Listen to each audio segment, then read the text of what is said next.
Hello everyone, स्वागत छ तपाईँको मेरो मिनी भ्लगमा। आज चाहिँ 10:30 बजिसकेको छ। आज पनि अहिलेसम्म घाम लागेको छैन। यहाँ चाहिँ हाम्रो के हुँदैछ भने बाघ टाँनी कार्यक्रम भएको छ। किनभने बाँदरले ढुट्टो पार्यो मकै यो चित्र राखिदिएपछि पनि बाघ भाग्छ के अरे बाँदर भाग्छ अरे भनेर अब हामी यो चाहिँ प्र्याक्टिस गर्दैछौँ। अब के हुँदो रहेछ हेरौँ, विचार गरौँ, भाग्छै भाग्दै। आज चाहिँ खानाको भान्सा चाहिँ मम्मी हुनुहुन्छ आज चाहिँ। किनभने आज म आएको 7 दिन भयो सहित मम्मीले पकाएर खानु पाएको छैन मैले।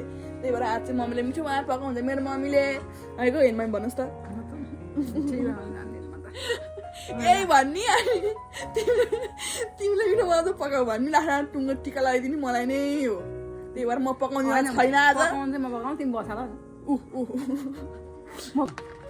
आजको चाहिँ दिन यसै जान लागिसक्यो। आज यहाँ हामी हेर्दैछौँ बाबाको चाहिँ कागज पत्र। पहिलाको नेपाली कागज सबै थोक नेपाली कागज आउँदो रहेछ। हजुरबाले चाहिँ 49 सालमा चाहिँ कोदेलटार खानेपानीमा श्रमदान गरेको प्रमाणपत्र 800 रुपियाँ बराबरको चाहिँ श्रमदान गर्नुभयो हजुरबाले, मेरो बाले। यो मेरो कक्षा 10 मा पढ्दाखेरि चाहिँ प्रथम भलिबल खेलमा प्रथम स्थान हासिल गरे हाम्रो समूहले। कक्षा 9 मा पढ्दा पनि प्रथम हासिल गरे। कलेज 1 महिना जम्मा 1 महिना कलेज पढेँ हो। यो सेकेन्ड इयरको चाहिँ इङ्ग्लिस दिँदै नदिएर अब्सेन्ट भयो, नत्र अरू सब्जेक्टहरूमा पास। यो फर्स्ट इयरमा इङ्ग्लिस मात्रै फेल भयो। यो सेकेन्ड इयरको चाहिँ इङ्ग्लिस दिन अप्सन भयो। यस्तो छ मेरो ज्ञानमार्गको चाहिँ एसएससीको रिजल्ट यस्तो छ। सेकेन्ड इयरमा पास भएको ठिकै थियो। त्यति नदिया भएर अहिले अब ए पास भन्न पाइयो। यति 2टा सब्जेक्ट पास गर्नु पायो है।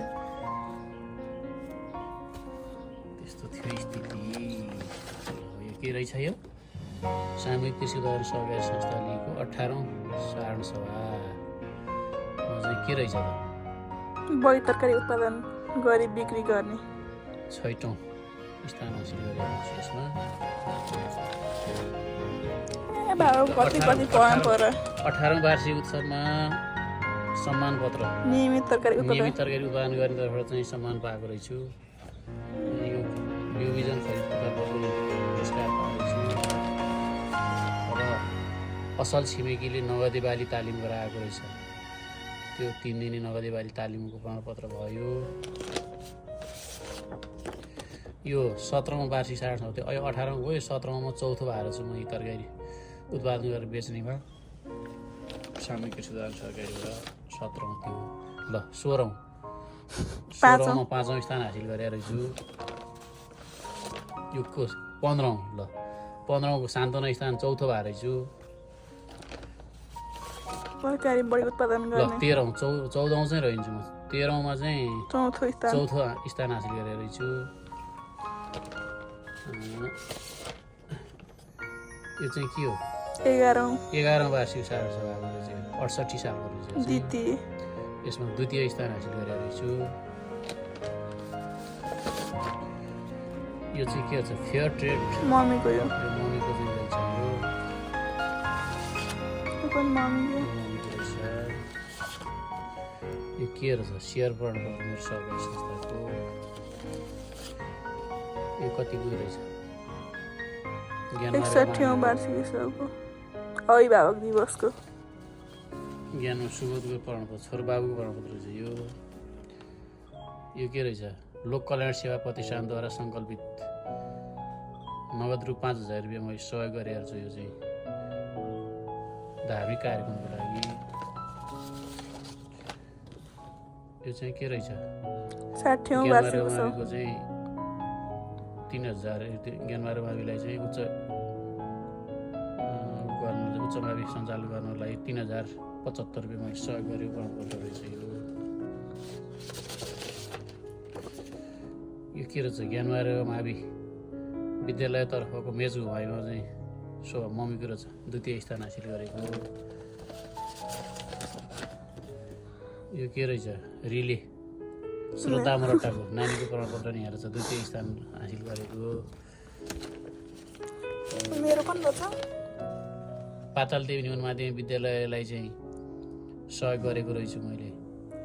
520 रुपियाँ 520 रुपियाँ यो प्रमाणपत्र रहेछ यहाँ।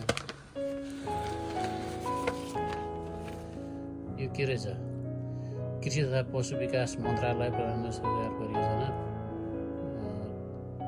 तरकारी जनधारीबाट प्रमाणपत्र। कृषि प्रधानमन्त्री ट्याब कृषि आधुनिकीकरण परियोजनाबाट कार्यान्वयन निकाय जोनबाट सञ्चालन गरेको चाहिँ यो चाहिँ ट्र्याक्टर मर्मत सम्बन्धी मिस्त्री स्तर तालिममा चाहिँ गोर्खा जिल्लाका निषाधक निर्यातबाट सहभागी भएर प्रदान गरेको। यो चाहिँ मैले ट्र्याक्टर मर्मत गरेको प्रमाणपत्र। यो भीमसेन स्थानीय युवा क्लबले चाहिँ खानेपानी मर्मत समारोह हो त तालिम दिएको थियो मलाई, त्यो पनि प्रमाणपत्रको ल हेर यो के छ? यो पनि हाते ट्र्याक्टर यान्त्रिकरण मेसिनरी सञ्चालन तथा क्षमता अभिवृद्धि तालिम। अब यो चाहिँ प्रधानमन्त्री स्वरोजगार कार्यक्रम, यो पनि ट्र्याक्टर बनाउन सम्बन्धीको ट्रेनिङको चाहिँ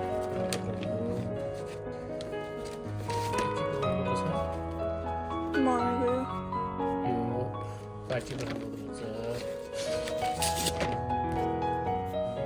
उसलाई पिस नेपालले तालिम दिएको, यो पनि ट्र्याक्टर बनाउन सम्बन्धी कस्तो राम्रो प्रमाणपत्र। 320 घन्टा चाहिँ तालिम गरेको। यो चाहिँ भूकम्पको घर निर्माण सम्बन्धी तालिम गरेको।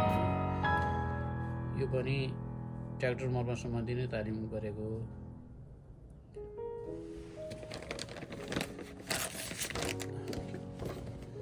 यो ज्ञानमार्ग माविले श्रद्धा मौर्यलाई दिएको प्रमाणपत्र छ। नृत्यमा रहेछ।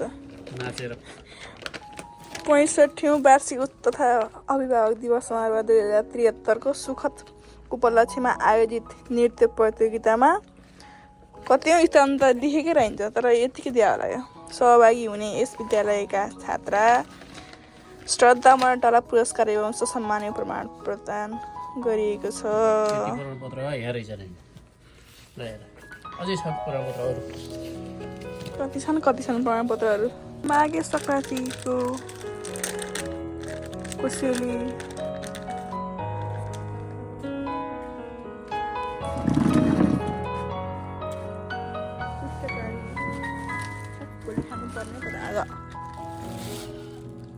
मलाई पुस्तकारी नाम बिर्सेर पुस्तकारीहरूले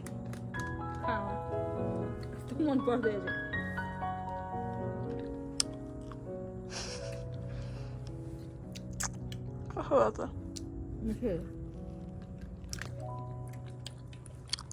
त्यो कलङ्की चाहिँ बेच्ने आउँछ नि पुस्तकारी मिठो।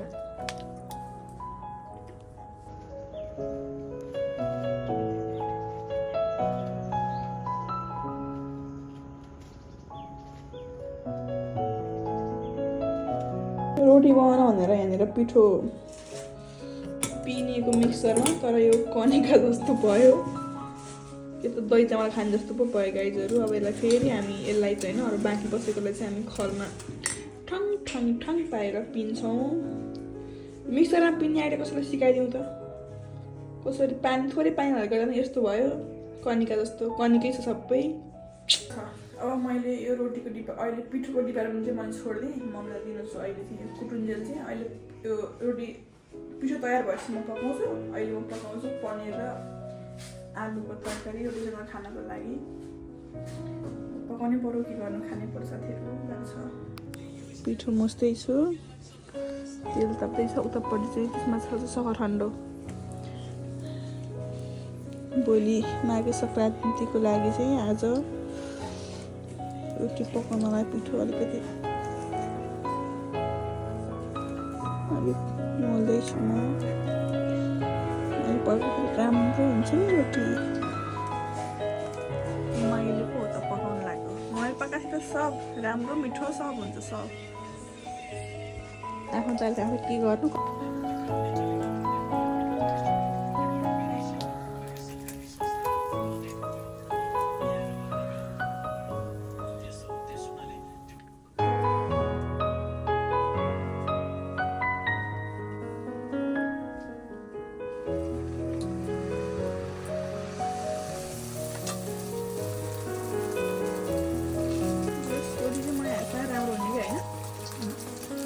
हो बाबा हजुर के हो भन्नु त रोटी राम्रो छ मिठो पनि छ मिठो छ मेरो हातै मिठो कि यस रोटी चाहिँ साह्रै राम्रो चामल धेरै नभिजेर भिज्न नपाए पनि त्यही त अहिले भर्खर चामल भिजाएर कुटेर आज चाहिँ त भोलि चाहिँ सङ्क्रान्ति पुषको पाके माघमा खाने भनेर बनाएको कस्तो राम्रो रोटी कस्तो मिठो भित्र गुदी छैन त्यो पातलो पिठो खाना नि मिठो छ यस्तो राम्रो रोटी छ पनि राम्रो छ बाला भन्थे पहिला कल्ली जस्तो भन्थे अलि अलि मोटो चाहिँ नभए है अलि पिठो थोरै लगायो है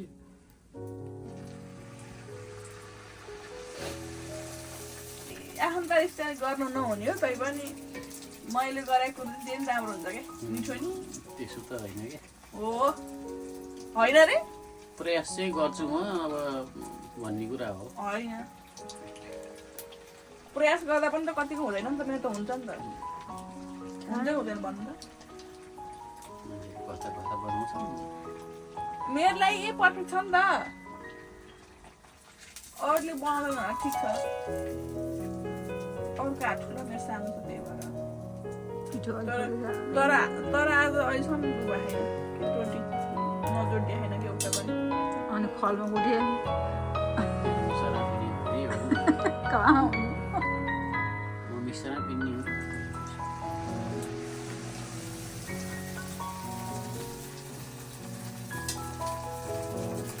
के कोइला भनेर कालोमै हाल्थ्यो बाबाले उयो है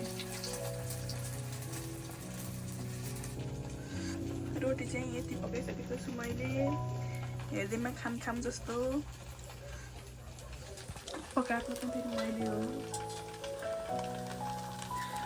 रातै पुग्यो नि यहाँ रापले अब सकियो पकाएर धेरै नपकाउने हामी धेरै खाँदैनौँ हामीलाई मन पर्दैन धेरै आज पकाएर भोलि खानको लागि मात्रै हो त्यही भएर हामीले पकाइदियौँ आजको भिडियो चाहिँ यहाँ समाप्त हुन्छ यो रोटी पकाएको साथसाथै यता खाना पनि पाकिसकेको छ by by guys good night सबैलाई भोलिको लागि पूर्व शुभकामना ह्याप्पी माघे सङ्क्रान्ति सबैलाई